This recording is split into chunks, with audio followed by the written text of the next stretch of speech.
Who will vote for all of the candidates?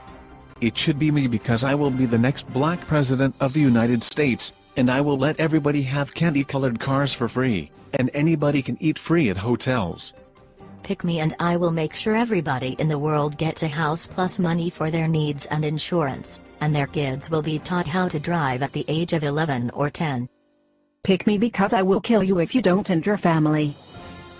Pick me because I will be the first lady president and I will give you more freedom rules. Well, the winner is the white lady who said she will be the first lady. AWW. I will kill you all and your family. M. Good for you.